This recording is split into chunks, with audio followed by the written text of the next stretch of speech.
mundo sentou lá para trás, eu vou pular essas duas coisas, vou dar palestra daqui, ó. Fazer aqui, bem feito para vocês. Querem ficar longe? Não adianta, né? Né? Ficou todo mundo longe. Ai. Vou sentar ali.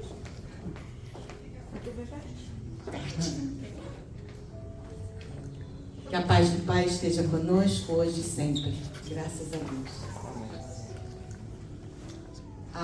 Hoje nós vamos falar sobre algo que a gente não tem dificuldade com. Ninguém aqui tem dificuldade com crítica, tem? Não. Somos especialistas.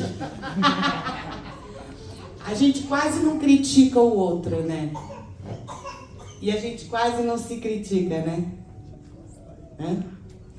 E o que será então que o Evangelho nos dá como dica para lidarmos mais com a crítica alheia, lidarmos com o nosso crítico interno, não é? E lidarmos então com o nosso olhar para o outro. Faz sentido? E havia essa senhora que estava sempre lavando a louça e a pia dela era privilegiada, né? Porque tinha aquela janelinha, fica até melhor lavar a louça com janelinha, né? E aí ela ficava olhando o vizinho da frente. E toda manhã aquela vizinha da frente saía com as crianças e ela toda manhã ali limpando, falando, mas que mulher relaxada. Toda manhã essas crianças sujas e o marido escutando. Essa mulher não lava a roupa dessas crianças, as crianças sempre imundam.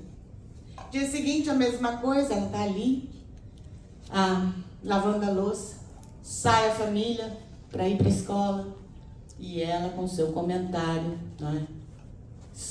Que mulher porca, as crianças parecem que não tomam banho, as roupas sempre sujas. Terceiro dia a mesma coisa. Até que um belo dia ela está lavando a louça, olha na janela e atrás da rua, né? Cruzando a rua, a família toda tomou banho, todo mundo limpinho.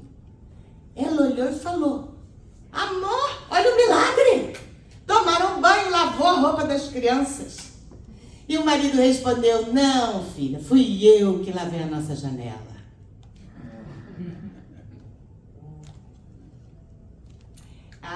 É simples, mas é bem ilustrativo, não é? Nossas janelas estão sujas e o nosso olhar, então, fica poluído e a gente interpreta como se nós fôssemos os donos da verdade. Não é assim?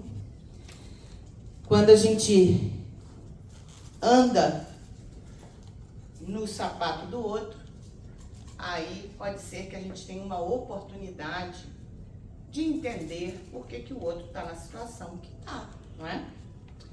E aí Jesus diz assim, essa passagem está no Bem-aventurados os que são misericordiosos, do Evangelho segundo o Espiritismo, capítulo 10, item 9.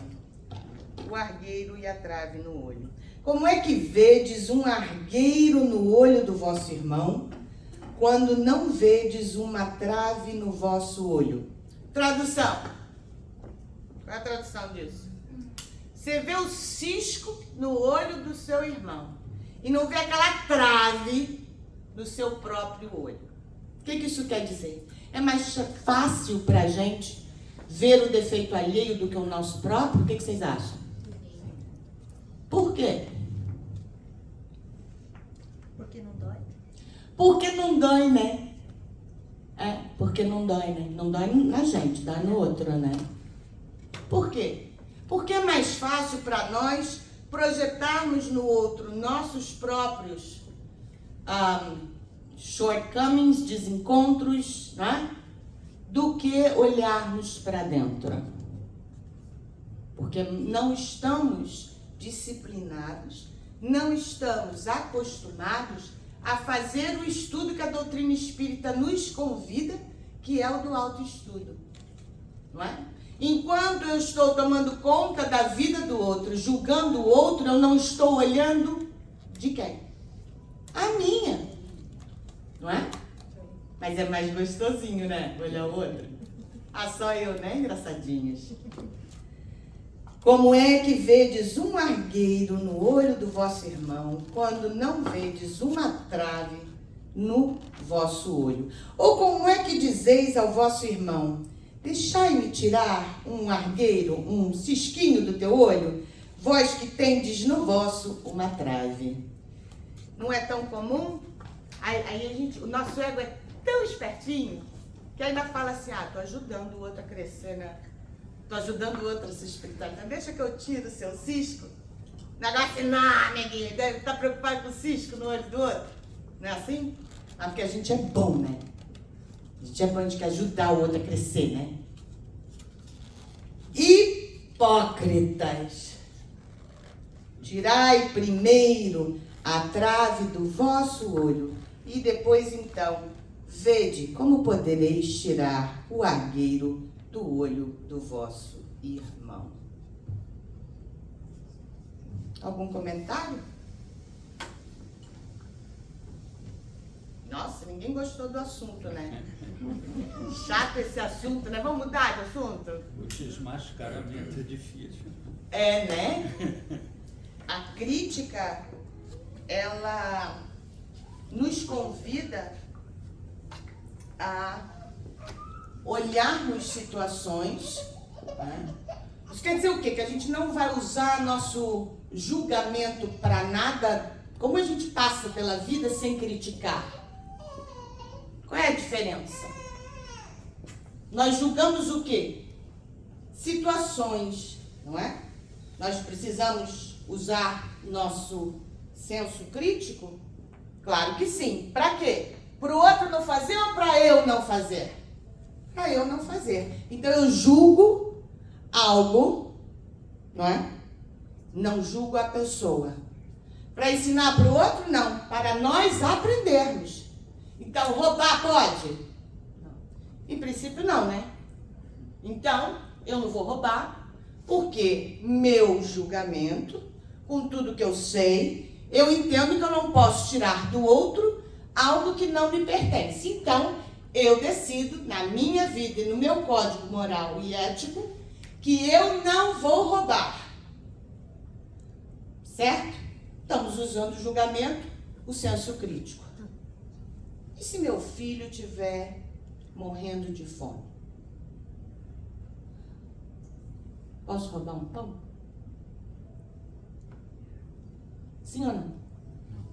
Não? Sim? Depende, professor. Depende. Depende.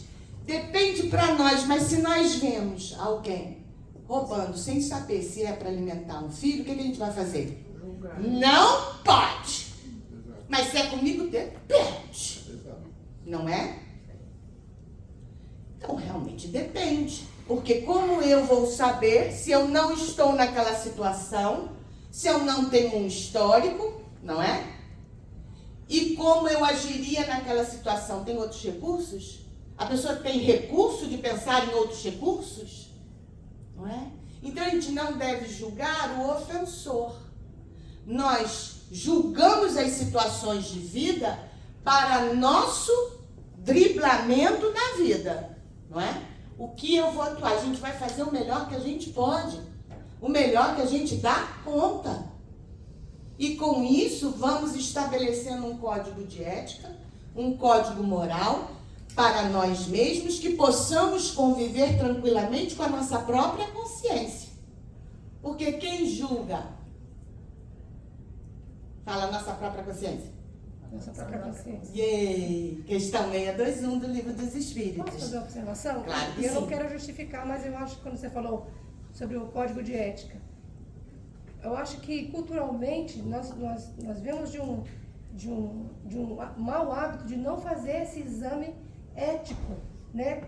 No quesito social. Nós aprendemos a ética nas nossas escolhas religiosas, ou se dá tudo certo, os nossos pais, nossos avós têm passado pra gente. Mas isso não é, por exemplo, uma maioria. O mundo, de alguma forma, fala pra gente, não pensa, eu penso por você. Você não precisa, deixa que eu resolvo pra você, deixa que eu resolvo. Não exercita o pensar, não exercita O senso o crítico. senso crítico. Então, nós passamos, eu acho que umas 3, 4 gerações sem ter esse bom hábito de exercitar o senso crítico. Né? Não estou justificando, mas infelizmente, socialmente, isso acontece. Existe uma tendência de um grupo grande de nós que ainda vai com a boiada, não é? Que vai, esse pensa assim, então eu vou também, porque dá uma preguiça pensar, né? Dá uma preguiça exercer esse processo de reflexão e julgamento. Então, e é aí que acontecem as grandes tragédias na humanidade, não é? É quando você vai na onda. Eu gosto muito de filme de guerra, não me perguntem por quê, mas eu adoro filme de guerra, porque tem sempre sentimentos muito profundos. Eu estava assistindo essa semana a série, como é que chama? Bom, enfim, é do Spielberg e do outro, Pacífico. Pacific. Gente, é lindo demais. E aí você fica, como é que consegue cegar uma nação inteligente, não é? Uma nação inteira ser capaz de seguir cegamente pelo carisma de um líder, não é? E viver uma das maiores tragédias da história humana, que foi o nazismo. A ponto, não é? De fazerem campos de concentração, de tratar o outro como se fossem o que? Animais, nem isso. Esquece toda a humanidade. Então, nós temos que estar sempre alertas com o nosso senso crítico, sim, funcionando. Isso não quer dizer que nós podemos julgar o outro. São duas coisas diferentes. E aí segue a passagem com Jesus, dizendo: não julgueis para não serdes julgados. Atire a primeira pedra aquele que estiver sem pecado. Alguém vai tirar alguma pedra? Estou aqui, cuidado. Tem alguém sem pecado aqui? O que quer dizer pecado? Está em erro.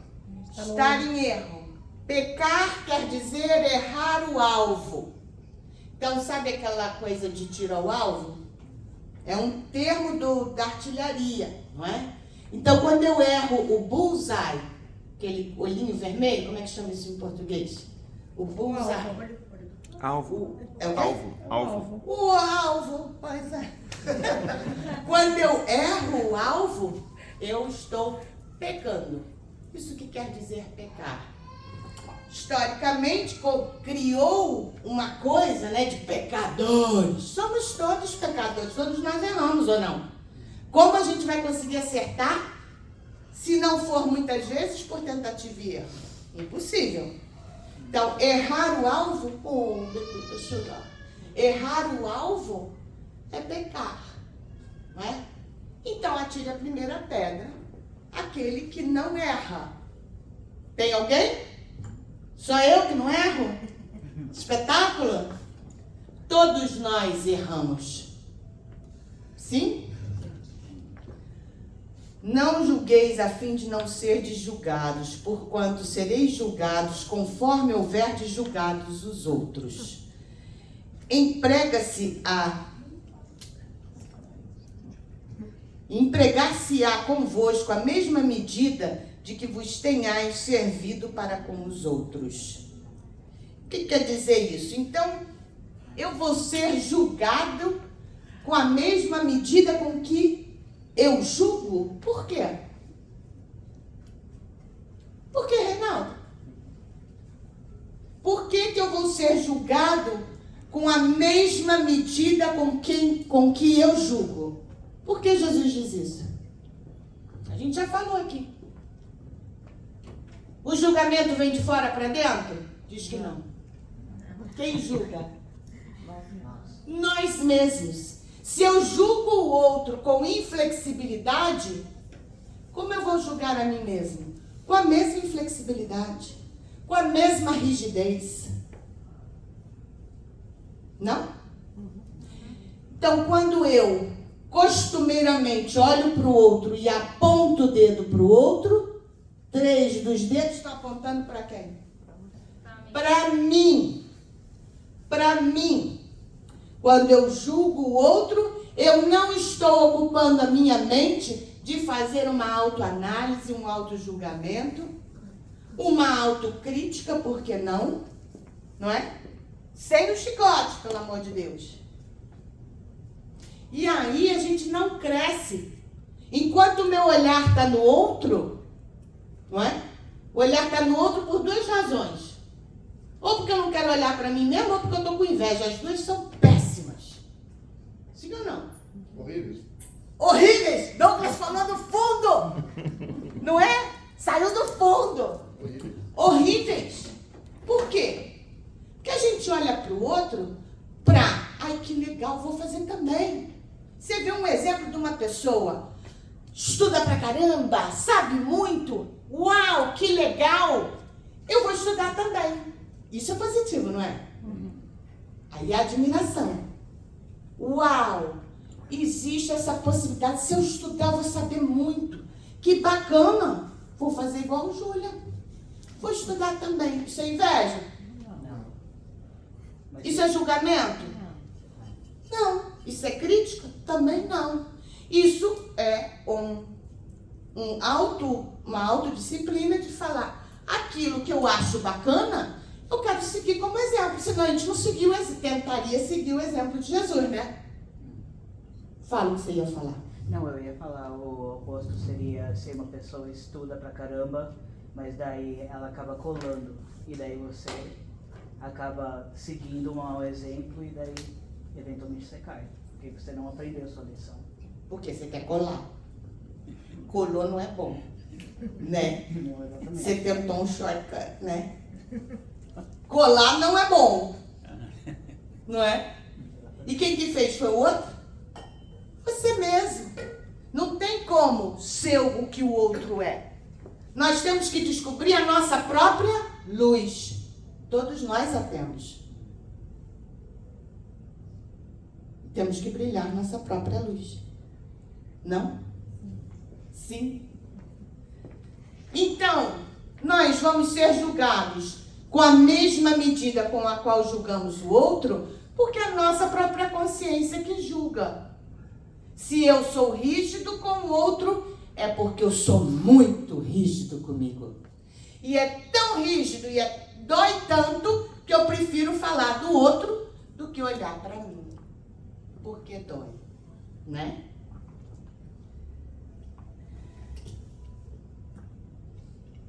Atire-lhe. Não.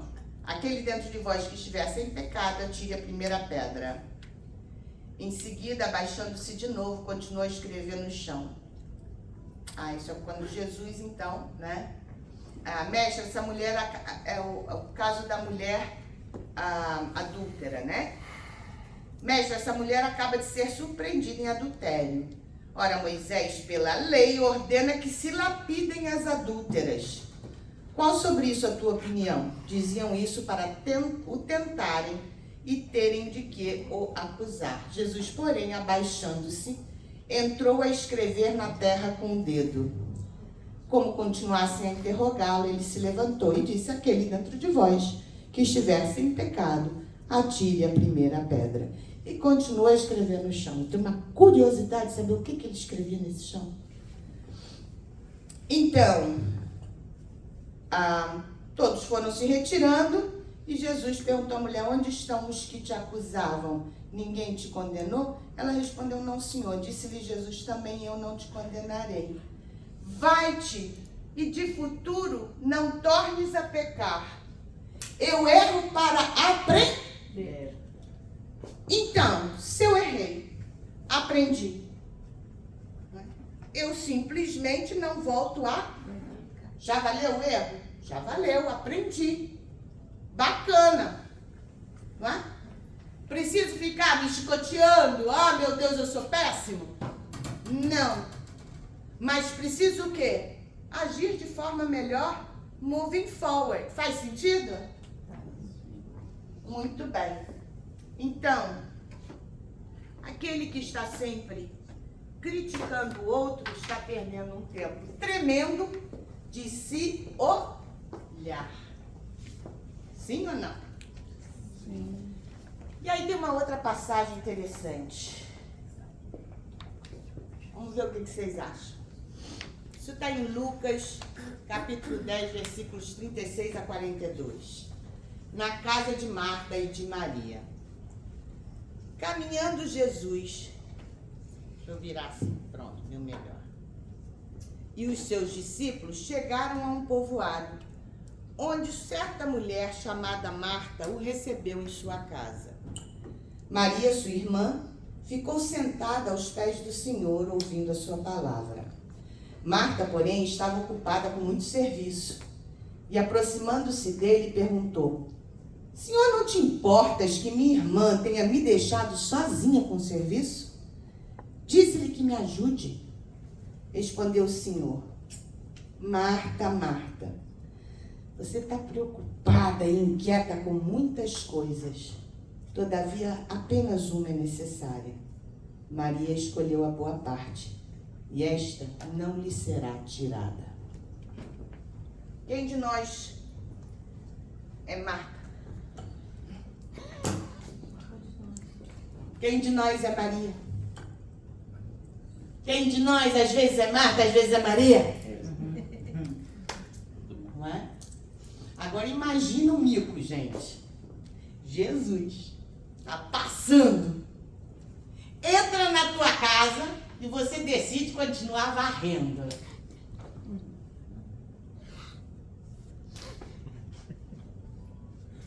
Ao invés de sentar e ouvir o que o mestre tem para dizer. O que é mais importante? O mundo material? O fazer? A casa limpinha? Ou a nossa casa mental? Aprendendo, expandindo com Jesus. E não, ó, tô ocupada, agora eu vou fazer sopa. É possível um negócio desse? E por que você tá rindo se a gente faz isso toda hora? É porque eu sou muito Marta. Eu trabalho com ele fica... Paulo, não fica pesado, Paulo. Maneira, Paulo. Mas é verdade. É só pensar, a gente separa 1 horinha por semana para ver o centro espírita. E aí não é nem para ficar perto de Jesus, é para ouvir falar. 1 vezinha na semana. Nessa hora, carro, trânsito tá horrível. Me atrasei. Não? Nós estamos escolhendo varrer a tratar da nossa espiritualidade, sim ou não? Sim. Toda hora. Não é? Não? Só eu? Então, o ponto em relação à crítica dessa passagem é que Marta, parecida com a outra passagem dos 2 irmãos, do filho pródigo, mas Marta fica, olha lá, ela está aí sentada enquanto eu estou esfregando aqui, não é? Ela critica a outra. Ela está preocupada que a irmã sentou e não seguiu varrendo com ela. Ela não está fazendo que reflexão? Por que eu estou aqui com a vassoura na mão se tem esse mestre falando coisas maravilhosas e o chão pode esperar? Por que ela não estava analisando sua própria escolha? Ela está preocupada com a irmã. Entendeu o problema da crítica? A gente não se olha, a gente não se enxerga. A gente quebra o espelho. E a gente bota tudo em cima do outro. A gente cobra do outro. A gente julga o outro. A gente aponta o outro. Onde você estava, o que você estava fazendo, quanto você deu, quanto você trabalhou, até no centro espírita. Sim ou não? Sim. Por que aquele ali não veio trabalhar? Não é da tua conta. É? Tô mentindo? Não mesmo. Cada um faz o que quer. Somos todos voluntários, não é? que me interessa? O que a outra fez, o que não fez, quanto deixou de fazer? Sim ou não? Não é? Então, o problema maior da crítica é que ela nos evita olhar para dentro. E nós já temos, normalmente, aquele que critica o outro, vem de uma infância onde foi altamente criticado. Então, pega naquela ferida. Então, é mais fácil criticar o outro do que lidar com o que a crítica fala para mim. Não é? E nisso que eu estou olhando o outro, eu não estou prestando atenção em mim. Eu não estou olhando o meu crescimento, eu não estou olhando aquilo que eu tenho que fazer por mim na minha caminhada espiritual. Faz sentido? Uhum. Aqui no centro a gente tem muita história. Tô vendo. Mas a gente tem uma técnica aqui, eu vou falar para vocês não caírem. Cuidado! Quando chega aqui no centro e fala, ai, por que não pinta essa parede? Tá bonito, mais clarinho, ia ficar tão lindo. Cuidado. Se falar isso pra gente, sabe o que a gente responde? Pode pintar. Ai, que legal, quando é que você vem pintar? Você vai doar a tinta? Ai, que delícia! Você é uma fofa. Quando? Cuidado na hora de vocês criticarem. Porque vai sobrar pra vocês. Não? Sim. Agora ninguém mais vai falar nada. Tem que falar que tudo é lindo. Nossa, a coxinha tá cara. Você vai fazer coxinha pra gente mais barato? Que a gente pode pagar o aluguel? Vai, quando você traz? Não é? Então, cuidado na hora de vocês criticarem a gente, hein? Que a gente já aprendeu, ó. Tem uma sujeirinha no banheiro. Como que é, Silvana? Ai, você vai lá com o Windex e dá uma limpadinha. Então, agora vocês estão achando tudo lindo, né? Ficou tudo lindo, rapidinho, não? Brené Brown diz uma coisa muito interessante. Quem já viu o vídeo dela sobre criticismo, vulnerabilidade, não é? Ela fala, se você não está na arena, não abre o bico. O que isso quer dizer? O que isso quer dizer? Se você vai criticar sem estar na arena, você não vai ser ouvido, porque você não ganhou o direito de falar. Quem faz, pode falar, e aí não é nem crítica. Aí é sugestão, é trabalho de grupo, não é? Se alguém dentro do grupo vem e fala, ué, por que a gente não faz assim? Isso não é crítica. Vamos lá que eu tenho essa solução. Isso é acrescentar, adicionar, sugerir. Se só fala, isso está errado e não diz nem faz, mantenha a sua opinião para você mesma. Porque normalmente o crítico do outro, ele não faz. Ele só sabe falar. Mentira ou só acontece comigo? Não é? True. Sim ou não? Nós precisamos estar na arena para julgar o outro, para se colocar no sapato do outro. E assim, a gente vai aprendendo que o julgamento é parte do nosso processo de crescimento, mas não o julgamento do outro, mas o julgamento das situações para que formemos internamente nosso código moral e ético de conduta. São duas coisas diferentes ou não? Quando eu estiver muito preocupado com o outro, para tudo que tem que se olhar. Não é possível que Jesus haja proibido, profigue o mal, uma vez que ele próprio nos deu o exemplo. tendo-o feito até em termos enérgicos. O que quis significar é que a autoridade para censurar está na razão direta da autoridade moral daquele que censura. Out. Tornar-se alguém culpado daquilo que condena em outrem é abdicar dessa autoridade. É privar-se do direito de repressão.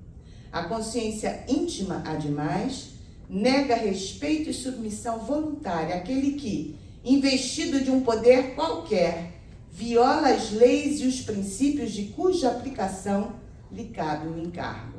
Aos olhos de Deus, uma única autoridade legítima existe, a que se apoia no exemplo que dá do bem.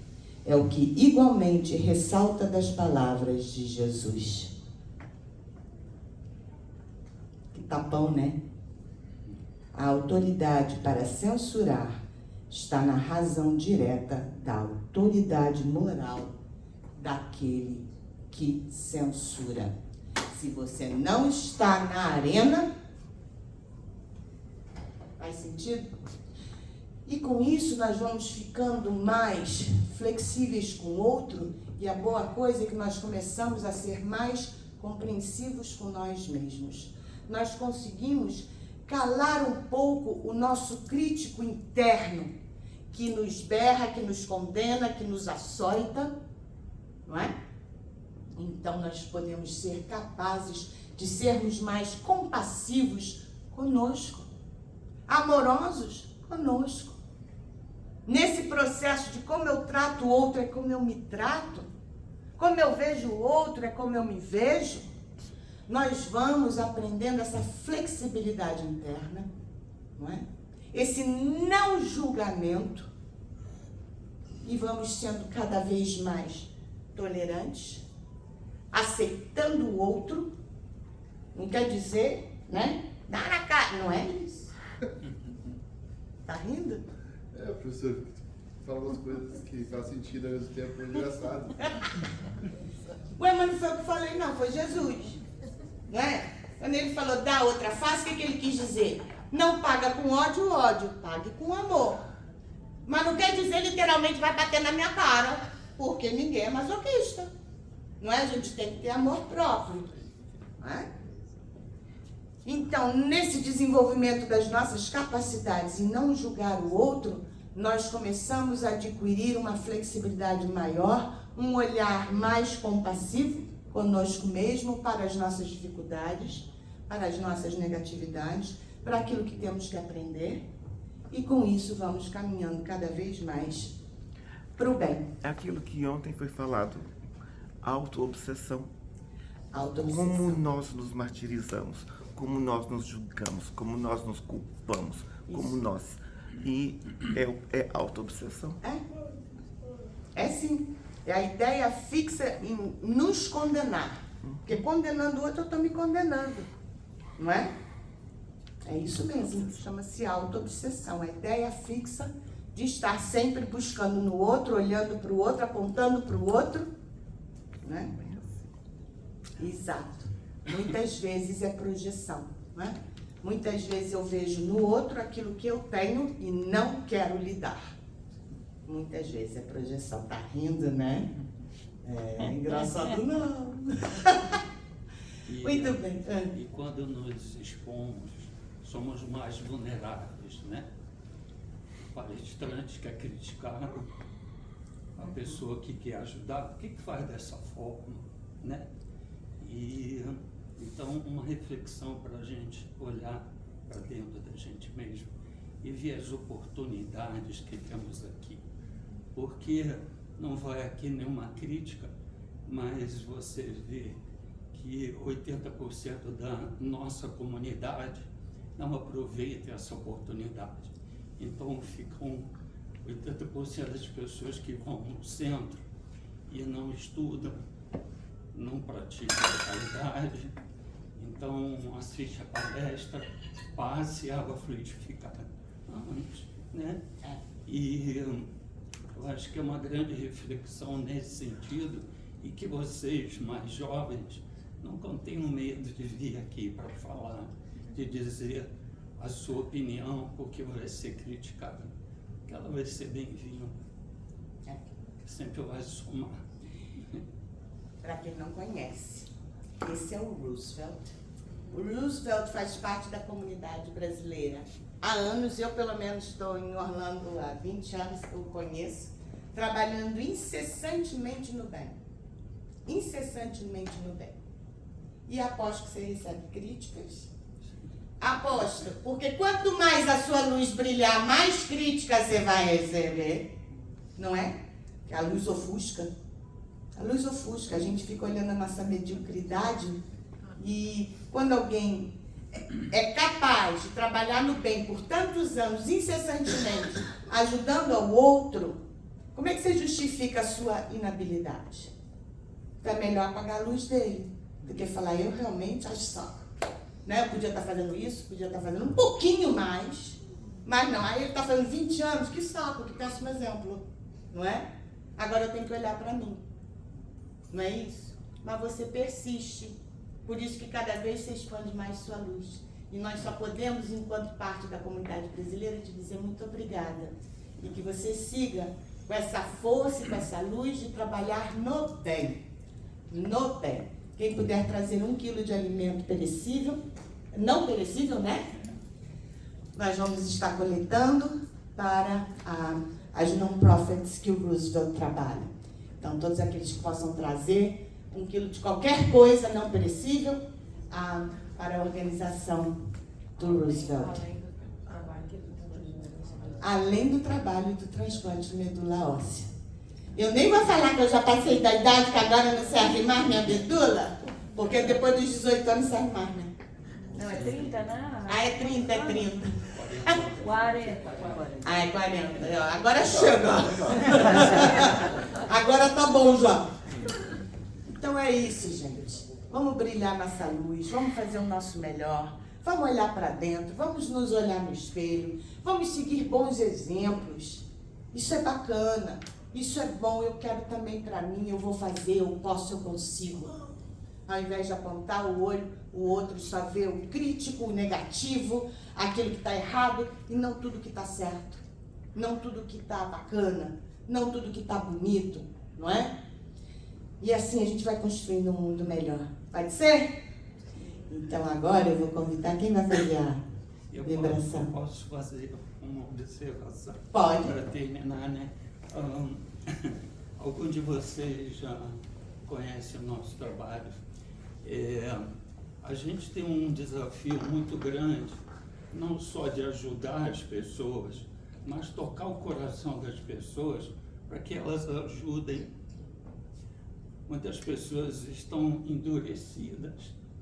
Eu estava há alguns meses em uma casa espírita e um senhor se aproximou de mim e perguntou assim, você que é o Roosevelt? Aí eu falei, sou. Depende, né? Eu posso lhe dar um abraço? Aí eu adoro abraço, né? Claro. Aí ele falou assim, olha, eu tenho mais de 60 anos e motivado pela campanha de vocês, pela primeira vez na minha vida, eu parei o carro na porta de um mercado para comprar uma lata de leite para uma criança que tem fome. E ele se emocionou e disse, vocês me estimulam a ser uma pessoa melhor. Então, a mensagem que a gente traz para casa é essa oportunidade, né, de servir ao próximo. Servir é o melhor presente que podemos receber, né? E a vida lá na frente te presenteia, é porque a gente tem tanto, cada hora também, mas tantas coisas. Eu fui no seu Geraldo, e o seu Geraldo pediu que eu levasse lá no Amor e Caridade umas coisas para umas pessoas. E eu cheguei lá e com fome fui na cantina, tinha uma moça e ela conversou comigo e tal. Eu falei assim, você é pernambucana, né? O sotaque. Aí ela disse, sou sim. Eu falei, há mais de 20 anos eu vim para cá do Recife. Aí você conheceu o centro tal? Eu conheci. Todos. E eu perguntava, ela falou assim, o senhor teve oportunidade de ir na colônia de leprosos da Miroeira? Aí eu falei, sim, querida, por muitos anos, todo final de semana, deixei grandes amigos. Aí ela falou, então deve ter conhecido o seu Oscar Bezerra. Conheci. Oscar era um grande amigo, querido, e ela falou, pois é, ele era meu avô. Eu era aquela menina que andava lá no meio de vocês. Obrigado por tudo que vocês fizeram pelo meu avô. Então a vida lá na frente traz pra gente, né? Não tem preço. Não. Então participem desse movimento de amor e de solidariedade. Obrigado. Obrigada a você. Obrigada a você. E assim, agora eu vou pedir para a Sueli, que já está aos prantos aqui. Aqui a gente chora muito. A fazer a nossa vibração de amor.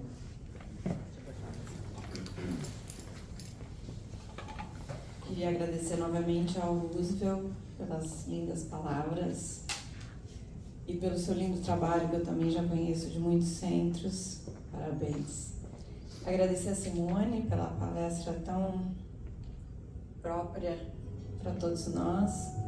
Agradecer todos os novos familiares, porque cada um que chega aqui no centro faz parte dessa família. Então, cada um de vocês que está vindo pela primeira vez ou que veio ontem no tratamento, que está vindo hoje, vocês sejam muito bem-vindos. Sintam-se parte da nossa família, Luz Infinita. Então, vamos aproveitando esse momento, elevando os nossos pensamentos até o alto, agradecendo aos nossos mentores que nos permitiram chegar até aqui. Vamos agradecendo os mentores desse trabalho, os mentores dessa casa, os trabalhadores, todas as pessoas envolvidas nesse trabalho tão lindo. Vamos aproveitando esse momento que nós estamos com os nossos corações abertos e vamos enviando o nosso amor a todos aqueles que necessitam nesse momento. Aos idosos nos nursing homes, as crianças nos orfanatos, os doentes nos hospitais,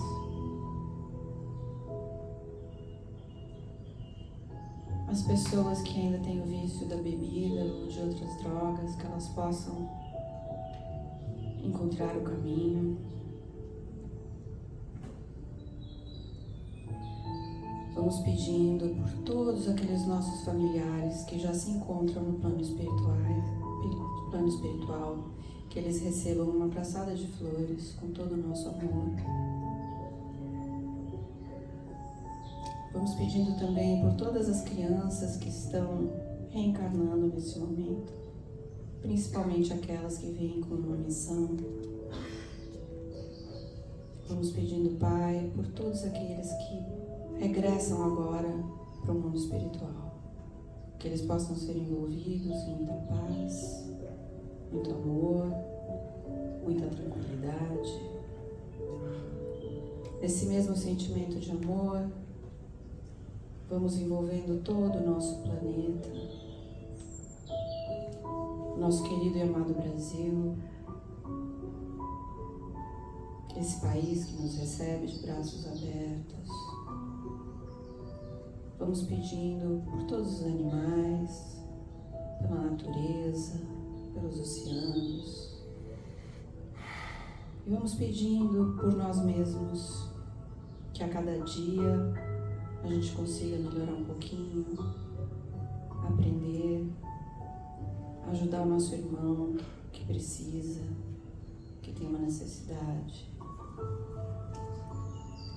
e fazer parte de um mundo melhor. Nesse momento, vamos pedindo que os passistas se coloquem